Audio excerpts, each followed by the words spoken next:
Boa noite. Que Jesus nos abençoe, nos inspire nessa noite. Não é uma tarefa muito fácil falar depois de um congresso como esse que nós realizamos. Como lembrou a Adriana, nós gostaríamos de ratificar nossa gratidão a todo o movimento espírita de Ibiá, que se empenhou para a realização desse congresso, que recebeu tão bem as pessoas que vieram, que participaram desse final de semana que vai ficar marcado para sempre. Conversava agora há pouco com o Eriston. O congresso teve um nível doutrinário muito alto, excelentes palestras, rodas de conversa.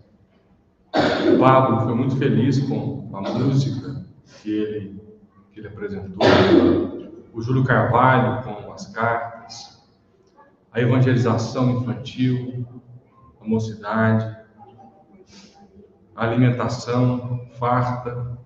Nós conseguimos servir pão de queijo quente 3 vezes por dia, quente nos 3 cafés, mérito dos amigos do Recanto, coordenado pelo Tarzan. Mas talvez o maior saldo desse congresso tenha sido os trabalhadores de todas as casas espíritas terem unido forças e trabalhado juntos em prol da causa. Quando nós entendemos que a causa é mais importante do que a casa, nós estamos mais próximos daquilo que Jesus espera de cada um de nós. Tenho certeza que agora nós vamos viver um novo momento no nosso movimento espírita. E nós fazemos voto de que esse novo ano seja muito especial e que nós possamos trabalhar cada vez mais juntos e melhor, porque é assim que o Cristo espera de todos nós. Nós vamos conversar hoje sobre um dos sermões que foram proferidos por Jesus. Jesus apresentou 2 grandes sermões. O primeiro deles, o mais conhecido, aquele que foi oferecido no começo da sua trajetória, aquele que representa a síntese do ensino moral do Cristo, é o Sermão da Montanha. Esse sermão é tão importante que Mahatma Gandhi disse certa vez que se todos os livros se perdessem e restasse apenas o Sermão da Montanha, nada haveria sido perdido. O Evangelho segundo o Espiritismo, que é uma interpretação do Novo Testamento, o Evangelho segundo o Espiritismo não é uma criação que concorre com a Bíblia, com o Novo Testamento. Ele é uma exegese do Novo Testamento, uma interpretação daquilo que está no Novo Testamento. Nos seus 28 capítulos que ele apresenta, ele tem como espinha dorsal esse sermão, o Sermão da Montanha. Mas Jesus, mais tarde, já no final da sua vida, antes da sua crucifixão, ele deixa para nós um outro sermão, pouco conhecido, com várias interpretações, que é o sermão profético. E é sobre isso que nós gostaríamos de conversar nessa noite. Primeiro, os estudiosos do Evangelho recomendam que o primeiro passo para a interpretação de qualquer passagem evangélica, nós precisamos entender o contexto. O contexto em que aquilo aconteceu. Porque quando eu abro a Bíblia, o Novo Testamento, por exemplo, nós estamos nos referindo ou buscando algo que foi escrito há mais de 2000 anos atrás, em uma cultura diferente, com povos diferentes, em uma língua diferente. E, em especial, o hebraico e o aramaico são línguas que apresentam muitas figuras de linguagem, assim como a nossa língua, a língua portuguesa, que, quando interpretadas ao pé da letra, não remetem à intenção daquele que a profere. Por exemplo, foi a gota d'água. Isso é uma expressão idiomática. A vaca foi para o brejo. É uma expressão idiomática, que não quer dizer que a vaca foi para o brejo. Isso pode até acontecer, a vaca ir para o brejo, atolar. Mas, na grande maioria das vezes, aquele que usa essa expressão não está se referindo ao fato literal. Ele usa aquilo para trazer uma ilustração de uma ideia que ele está querendo. Então, um dos recursos que nós temos para minorar essas dificuldades literárias é entender um contexto. E nós temos mais um problema: a tradução. Por exemplo, alguns evangelhos foram escritos em aramaicos, depois traduzido para o grego e depois para o português. E por melhor que seja a intenção do tradutor, ele não consegue fazer uma tradução isenta daquilo que ele está traduzindo. Ele deixa um pouco dele na tradução, o que descaracteriza a intenção daquele que disse pela primeira vez. Por isso, a importância do entendimento do contexto. Então, antes de ler uma passagem, dê um passo atrás. Volte a alguns versículos para entender o cenário e aí sim mergulharmos propriamente na passagem. Em que contexto o sermão profético acontece? Jesus estava diante do templo. Aliás, ele estava dentro do templo de Jerusalém. Isso está no Evangelho de Mateus, no capítulo 24.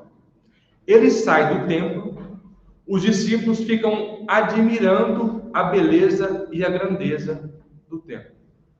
Jesus olha a ponta do templo e diz a eles: chegará um tempo em que esse templo vai ruir e não sobrará pedra sobre pedra. Eles então se dirigem para o Jardim das Oliveiras e lá os discípulos ficaram curiosos e perguntam a ele: mestre, quando essas coisas irão acontecer?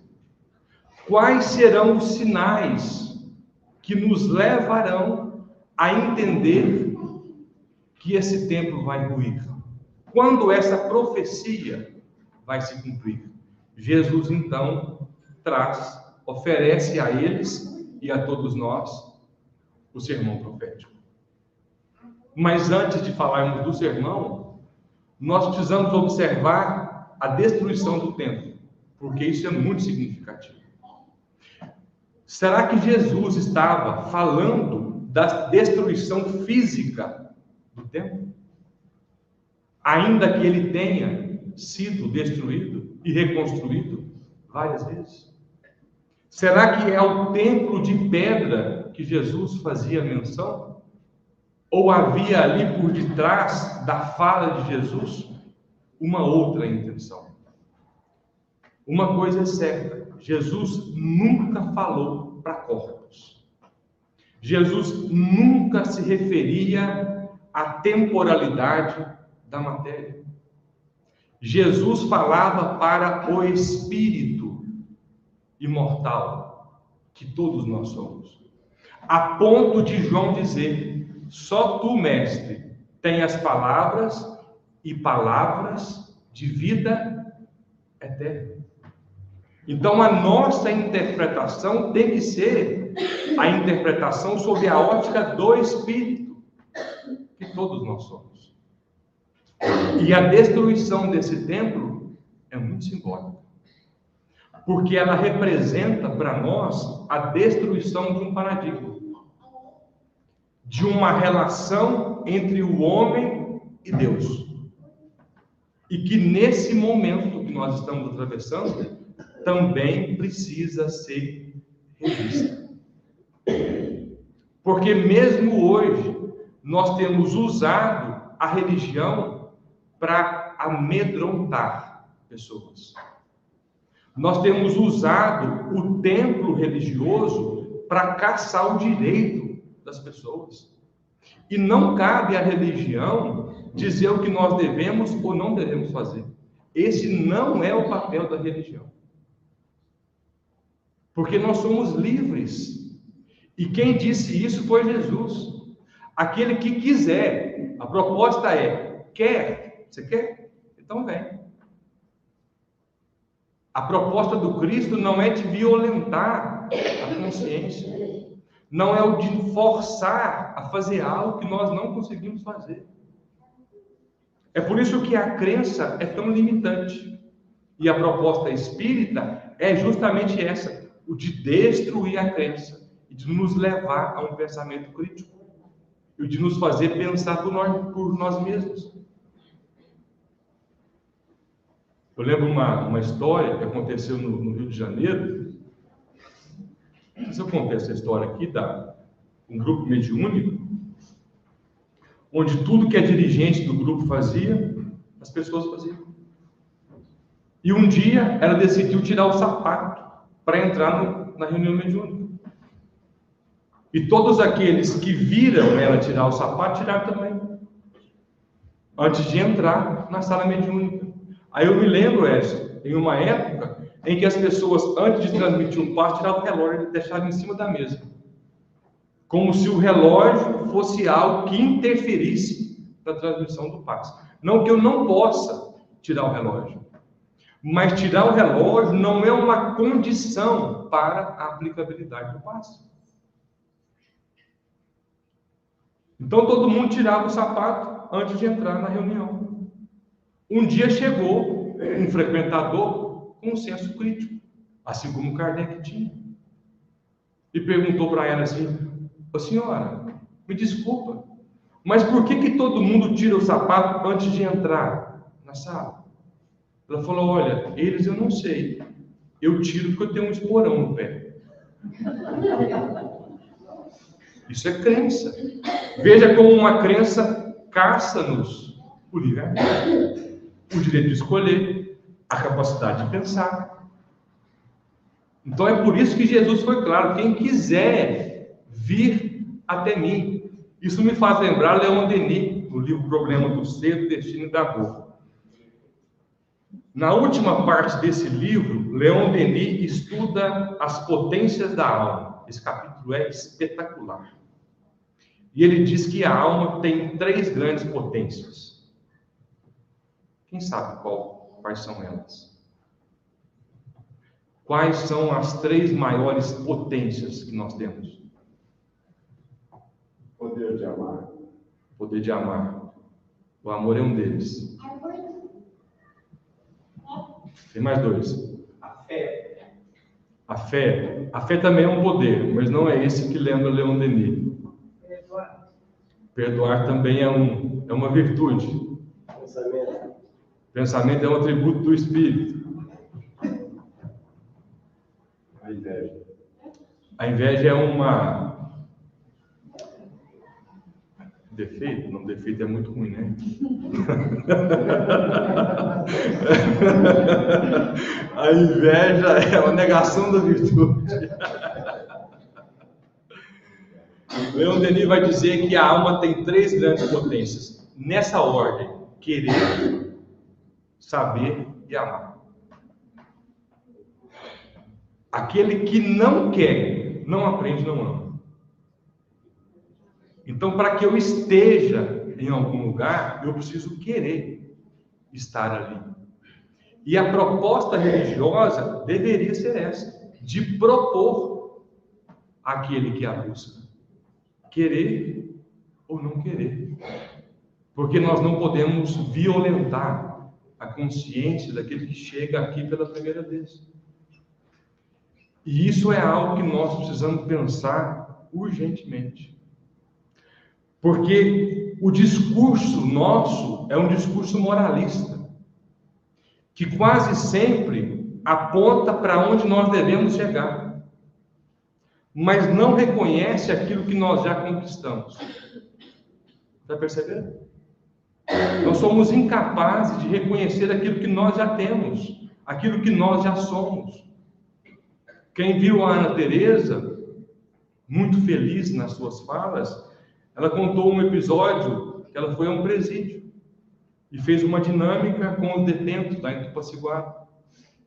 Fez uma roda e perguntou para eles: vocês veem luz em vocês?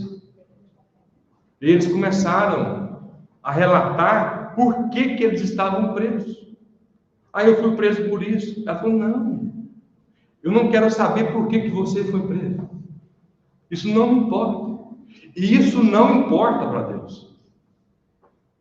Eu quero saber a luz que você tem, porque todos temos, inclusive aqueles que lá estão. Qual a virtude que nós já temos? Vamos fazer uma dinâmica aqui? Quem quer falar uma qualidade sua? Levanta a mão. Vamos lá? Anselmo, uma qualidade sua. Ser caridoso. Caridoso. Querer o bem do próximo antes do meu. Muito bem. Muito bem, Anselmo. Parabéns. Alguém mais? Vamos? Todos temos virtudes. Veja como é difícil reconhecer em nós as virtudes que nós já temos, a luz que nós já temos. Perdoar, capacidade de perdoar, como lembrou a dona Nenê. Esse é um exercício que todos nós deveríamos fazer todos os dias. De autoacolhimento, de compreensão do lugar onde nós estamos. Exercício do amor, né? O exercício do amor, porque é assim que Deus nos olha, é assim que Jesus olha para cada um de nós. Não importa para Jesus o que nós fizemos, importa o que nós somos e mais que isso, onde vamos chegar. Lembra dele caminhando no deserto com os discípulos? E um animal morto no chão, um cão em decomposição? Os discípulos deram a volta por causa do mau cheiro. Jesus passa por ele e diz: que belos dentes tinha esse animal. É assim que Jesus olha para nós, enxergando em nós a potência da perfeição que está em nós. Assim como ele fez com Maria de Magdala. Ele não perguntou para ela com quantos homens ela dormiu, quantas vezes que ela se entregou aos prazeres, e não castrou Maria de Magdala. Porque a grande maioria dos agrupamentos religiosos castram o outro. Condenam, inclusive, o prazer. Como se nós não pudéssemos sentir prazer. O que Jesus faz? Canaliza a energia daquela mulher. E se transformou na maior referência de conversão do Evangelho. Muito se fala de Saulo de Tarso merecidamente. Mas talvez o esforço de Maria de Magdala tenha sido maior do que o de Saulo. E não obstante a isso, é para ela que ele aparece depois da ressurreição, como a dizer: eu estou aqui para recompensar o seu esforço em se converter. Então era sobre isso que Jesus se referia naquele momento. Vamos enxergar a nossa relação com Deus de um outro lugar. E é isso que nós deveríamos propor aqui na frente. Mas depois disso, Jesus então traz os sinais que levariam a sinalizar a destruição do templo. E antes ainda, nós precisamos considerar o que é uma profecia. Uma profecia, gente, não é um estado de catarse, onde eu preciso acessar o mundo espiritual para trazer uma revelação. Não. Kardec vai analisar isso no livro A Gênese, em um capítulo chamado Teoria da Presciência. Kardec diz assim: aquele que faz uma profecia, assim como Jesus faz, e assim como João fez no livro Apocalipse, É como se alguém estivesse no topo de uma montanha. E no topo dessa montanha ele consegue enxergar ao longe. Então ele faz uma revelação baseada naquilo que ele está vendo. Vou dar um exemplo. Tem alguma professora aqui? Ah, é, professora. É a única que vai para o céu. É a Érica. Aliás, tem mais alguém? Eu. Adriana é espírito puro, eu esqueci. A senhora também, professora. A professora, na sala de aula, no segundo semestre, ela já conhece todos os alunos. Não conhece? Esse aqui se esforça mais. Esse aqui estuda mais. Esse aqui respeita mais o professor. Ele se sai melhor nas provas. Ele cumpre aquilo que nós esperamos dele. Então, essa professora, olhando para a classe que ela tem na mão, ela é capaz de fazer uma profecia. E falar assim, olha, aquele lá não vai passar adiante. Se bem que hoje todo mundo passa. Mas houve uma época na história da humanidade, muito recuada, no século passado, né? Em que os alunos se reprovavam. E a professora, olhando os alunos, ela pode dizer, ó, aquele lá vai enfrentar mais dificuldade. Porque ele não estuda, ele não faz tarefa, ele não presta atenção, ele não respeita. Ela precisa ser mística para fazer isso, médico para fazer isso? Não. Ela está fazendo uma profecia, uma revelação, baseado naquilo que ela está vendo. Então é isso que Jesus faz. E foi isso que João fez no livro de Apocalipse. Ele traz uma revelação baseado no comportamento da humanidade naquele momento.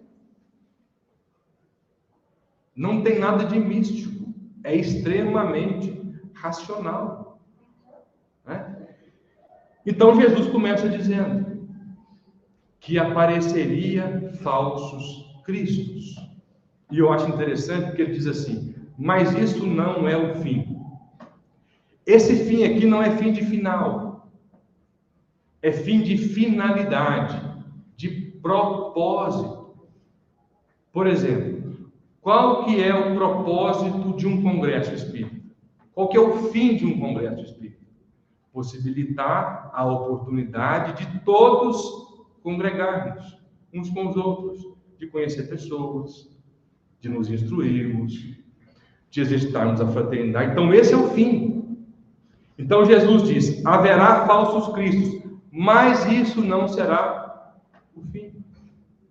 Porque o fim não é esse. E o que é um falso Cristo? Existem espíritos, gente, tão comprometidos com o mal e com o erro, que se Deus permitissem que todos eles reencarnassem de uma única vez, a humanidade entraria em colapso. E eles estão em todos os setores da humanidade, na política, na ciência, na religião. Em todos os lugares nós temos esses espíritos. O que Deus faz? Ele vai gotejando esses espíritos, porque eles também precisam passar pela oportunidade do corpo, da carne, para avançarem, porque todos haverão de avançar. Mas esses espíritos, eles têm um poder altíssimo de influenciar pessoas para o mal. São espíritos comprometidos com o mal e com o erro, temporariamente, porque até mesmo eles vão alcançar a perfeição. Mas ao lado dos falsos cristos, há os falsos profetas. E quais são os falsos profetas? São aqueles que propagam as ideias dos falsos cristos. E isso é um perigo. É um perigo porque hoje nunca se veiculou tanta informação equivocada. Nós temos que tomar cuidado para não sermos agentes do mal. Sabe por quê?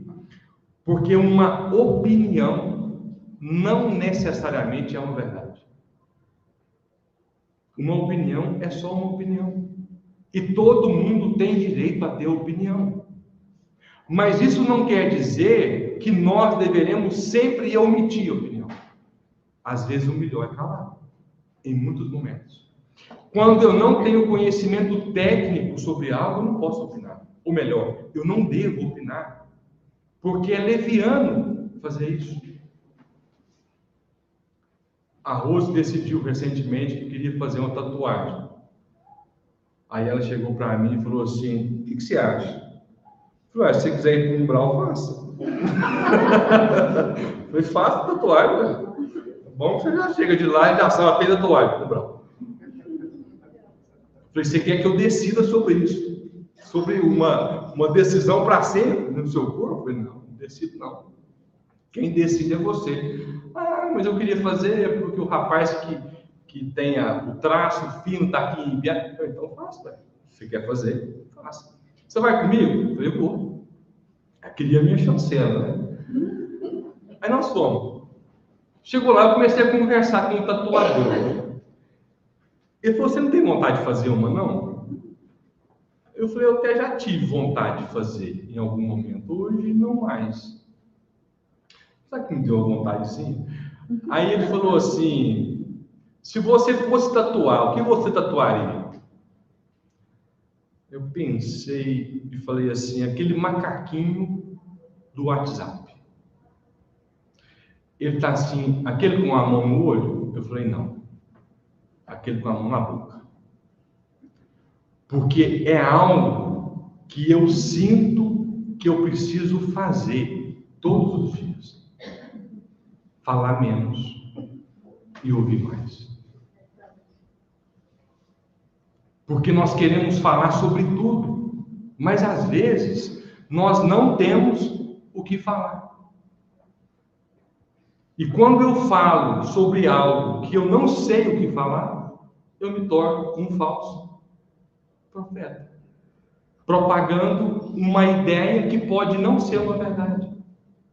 É por isso que o Espiritismo é uma ciência.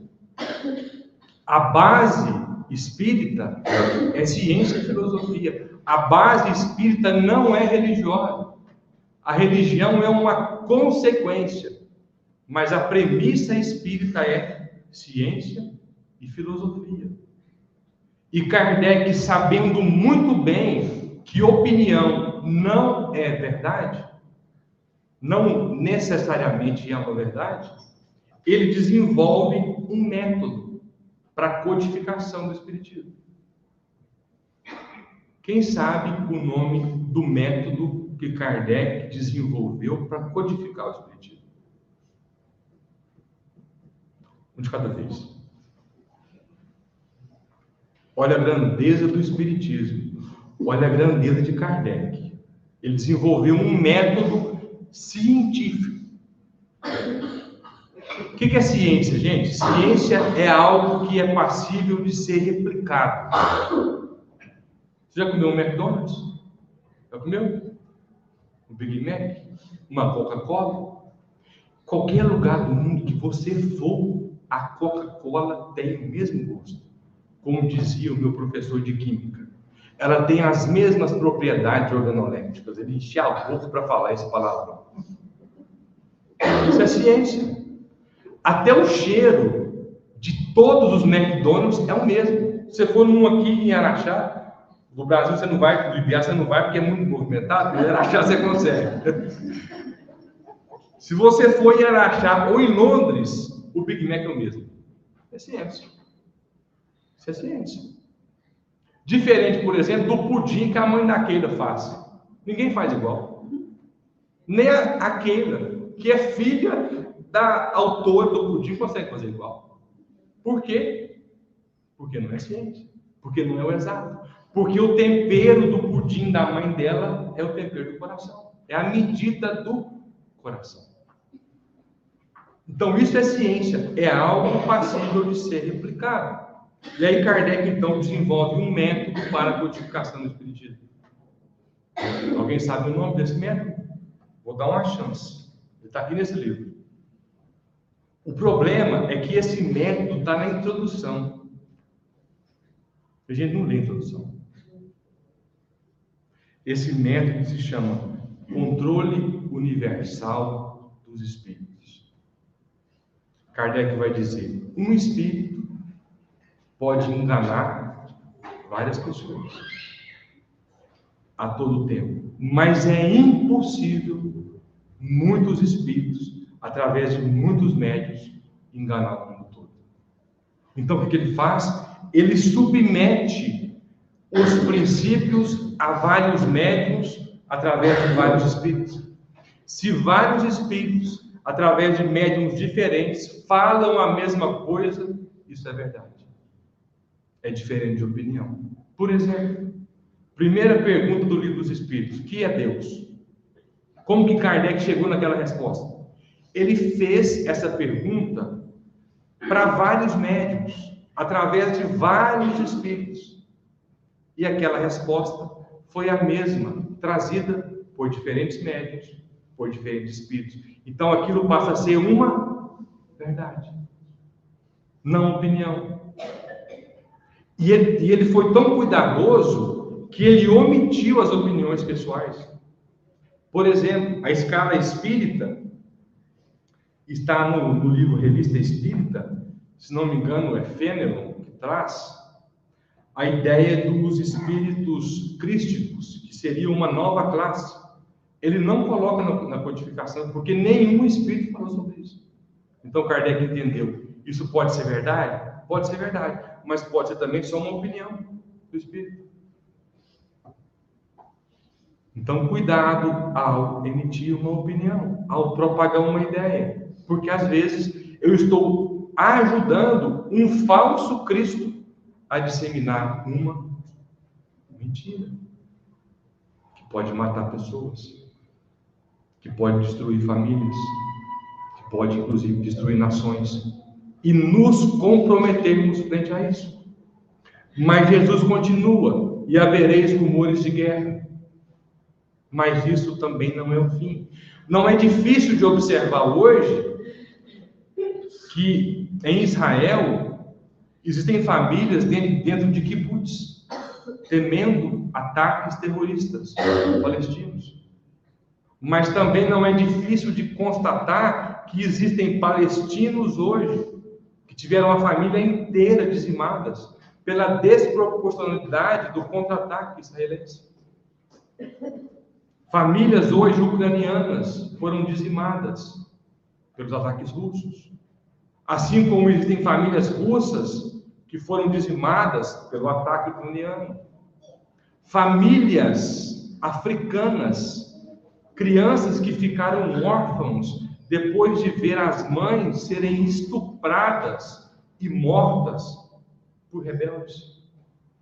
Ou seja, a guerra é uma realidade. Mas será que é dessa guerra que Jesus está falando? Ou será que não existe uma outra guerra?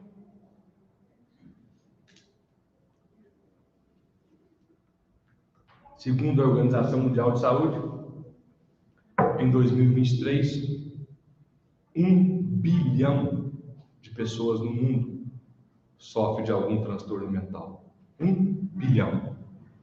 1 em cada 8. 1, 2, 3, 4, 5, 6, 7, 8. E dizer não, mas um de nós aqui tem algum transtorno. Deixa eu ver, deixa eu olhar bem aqui para me identificar o transtornado. Só para aliviar vocês, eu tenho. Ela também tem. Veja como a estatística está furada. E olha só, existem subnotificações. O que mais existe? Porque aquele que entra na estatística é aquele que consegue buscar um médico, que consegue fazer um diagnóstico, que não é fácil fazer um diagnóstico de um transtorno. Então, segundo a própria OMS, esse número pode ser 3 vezes maior. Ou seja, se nesse universo de 8 eu e ela temos, um de vocês também tem. Só não quero expor vocês. Ou seja, 3 bilhões de pessoas no mundo nesse momento sofrem algum transtorno. Mais de 400 milhões de ansiosos. 400 milhões de pessoas nesse momento sofrem de alguma ansiedade. Mais de 350 milhões de casos de depressão no mundo. E aqueles que desistem? A cada 30 segundos, alguém desiste da vida pelas portas do suicídio. E Kardec alertou quanto a isso. No livro A Gênese, no último capítulo. Aumentaria o número de suicídios, inclusive em jovens e crianças. Porque o corpo é jovem, mas o espírito é velho. E vocês sabiam que tem espíritos que se viciam em suicidar-se? Eles viciam. Eles têm esse vício de desistir. O Chico conta um caso de um pai que tinha um filho que ele não tinha os braços, era cego, tinha muita dificuldade, um transtorno mental, e diz que ele teve um diagnóstico nas pernas, e os médicos diziam que teriam que amputar a perna daquela criança.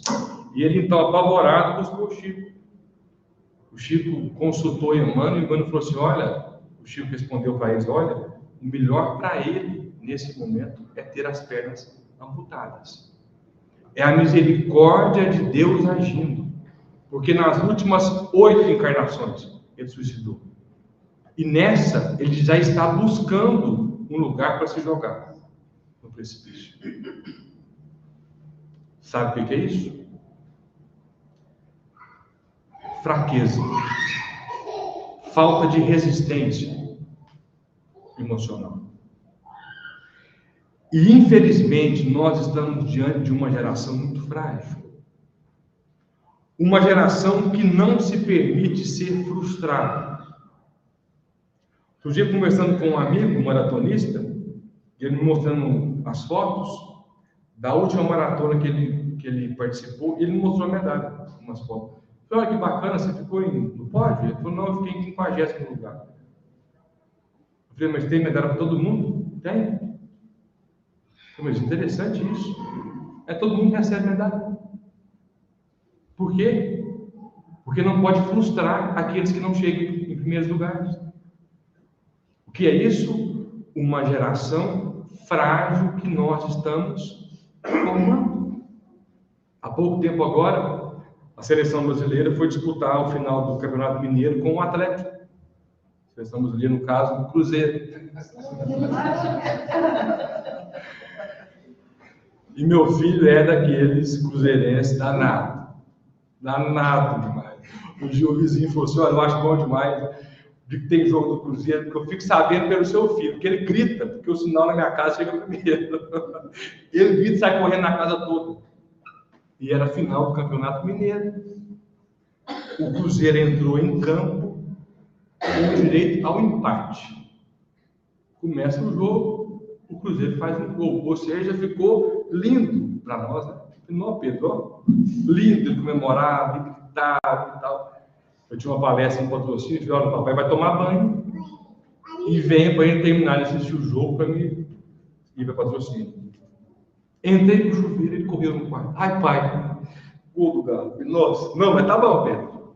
Tem uma chance ainda.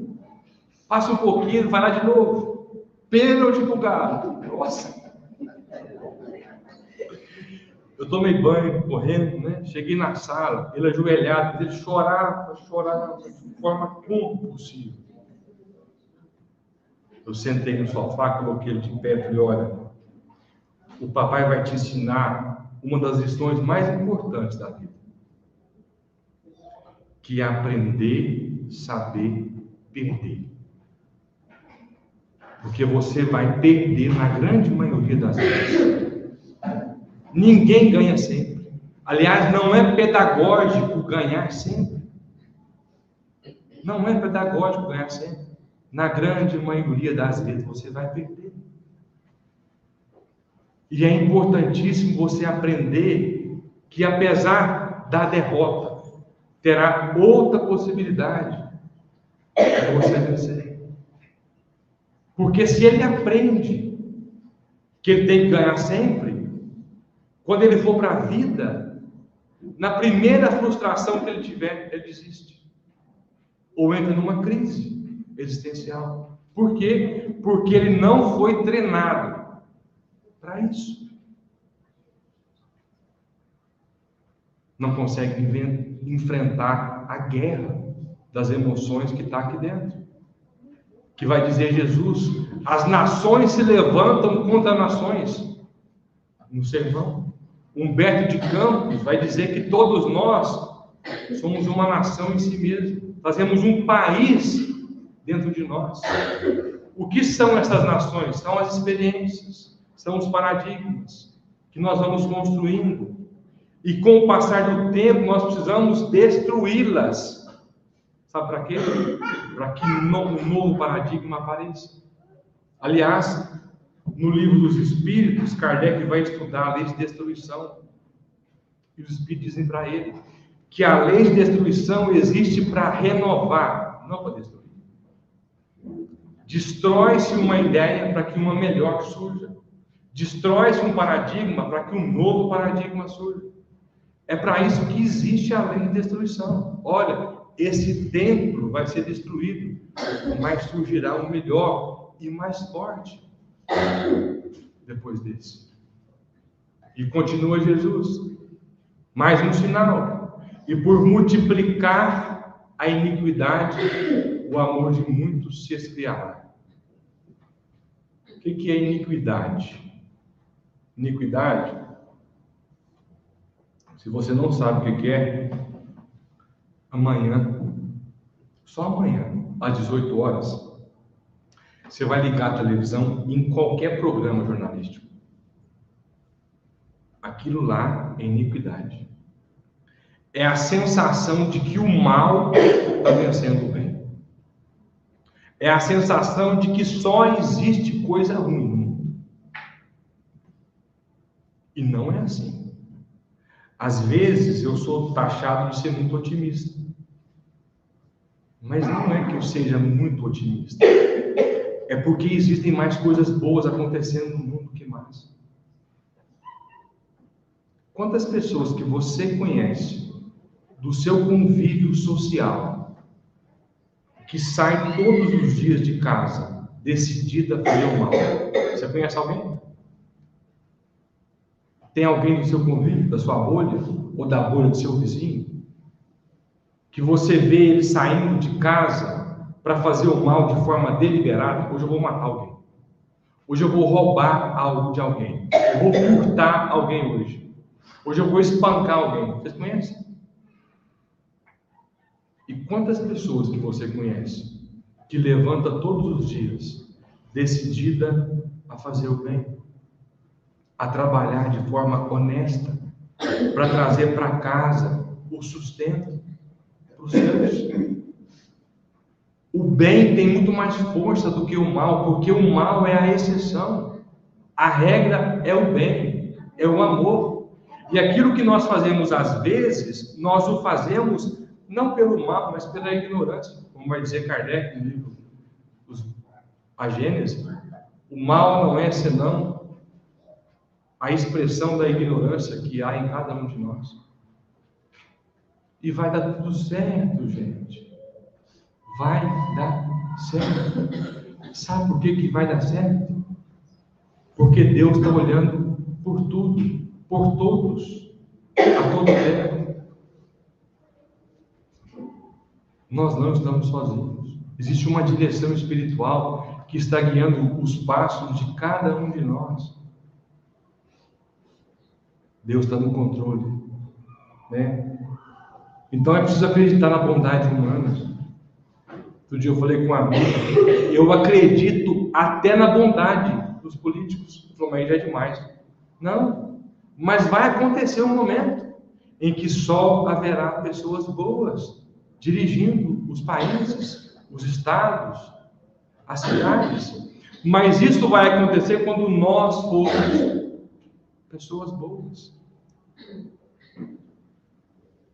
E eu aprendi isso com Jesus. Vós sois a luz do mundo, o sal da terra. O sal é que dá sentido, que dá gosto. Como escreveu o salmista, vós sois deuses. Ou seja, a potência está aqui dentro. E aí Jesus vai concluindo o sermão dizendo: aquele que perseverar até o fim será salvo. Que salvação você está buscando? Você já se perguntou? Qual salvação você busca para a sua vida? Imagine que você fosse aquele cego, Bartimeu, e Jesus passasse diante de você e te perguntasse: o que você quer que eu te faça? O que você pediria para Jesus? Uma cura física? Mas esse corpo vai passar. A quitação de uma dívida? Mas essa dívida vai passar com o seu corpo. Será que não está na hora de enxergarmos essa salvação sob a ótica do Espírito, assim como propôs e propunha Jesus? E aí ele conclui dizendo: e no futuro o Evangelho será propagado em todas as nações. E aí sim será o fim. Ou seja, o fim não é o falso Cristo. O fim não é o falso profeta. O fim não são as guerras. O fim não são as iniquidades. O fim é a propagação do Evangelho. E aí eu me lembro de Francisco de Assis: pregue o Evangelho o tempo todo. Se preciso for, use as palavras. Eu quero encerrar com uma historinha do Chico Xavier, porque o maior legado da história do Chico não são os seus livros. O maior legado da história do Chico é a sua vivência, é a sua experiência humana, que o faz ser admirado por todos, religiosos ou não. Não pelo que ele escreveu, não pelas mães que ele consolou, mas pelo que ele viveu. Diz que tinha um bêbado que sempre buscava o Chico, e esse bêbado era cantor. Ele ia ao grupo da prece pontualmente, algumas vezes por ano. E quando ele chegava no grupo da prece, já no início da reunião, o Chico fazia questão de interromper a reunião e dar atenção para aquele bêbado. E o Chico começava a pedir para ele músicas. Cante a música do Roberto Carlos. Ele cantava a música do Roberto Carlos. Canta a música do cantor tal. E o Chico cantava a música do cantor tal. E as pessoas que cercavam o Chico naquele momento percebia que, com o passar do tempo, aquele homem ia recobrando a lucidez. Ia ficando lúcido, mais pacífico, mais harmônico. E o Chico sempre pedia mais uma, e mais uma, e mais uma. E ele destilava aquele cheiro etílico ao reproduzir as canções, e as pessoas ficavam igualmente impressionadas com o Chico. Até que um dia, aquele bêbado decidiu conversar com um dos dirigentes do grupo da prece. E ele dizia assim: o Chico sabe por que eu bebo. Porque o vício é uma das guerras que Jesus se refere no sermão profético. O vício é uma fuga para uma realidade que nós ainda não somos capazes de reconhecer ou de aceitá-la como ela é. Porque na grande maioria das vezes nós brigamos com essa sombra, ao invés de olhar para ela. O meu terapeuta diz para mim assim: Daniel, sempre diante de uma crise, olhe para a crise. Qual for a crise? Se for uma compulsão, olhe para a compulsão. Porque a cura está na compulsão. A cura pode estar no vício.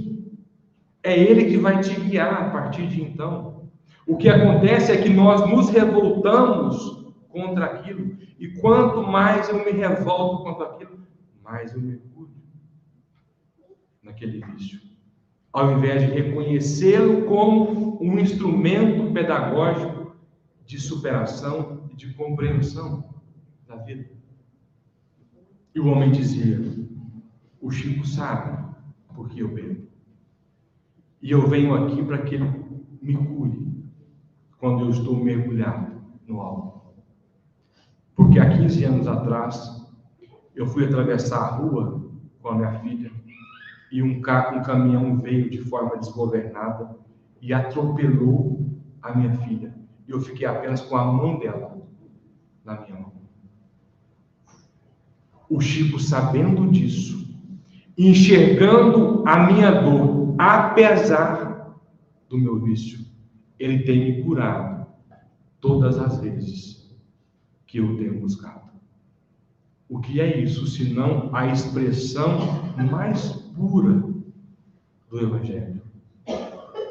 E é isso que Jesus espera de cada um de nós, que nós sejamos capazes de viver o Evangelho, apesar do tempo, porque esse tempo aqui também vai passar em algum momento.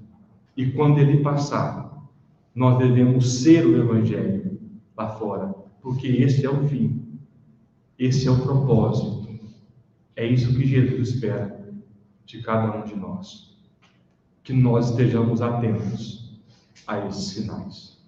Obrigado, gente, pela atenção de todos vocês. Vamos encerrar?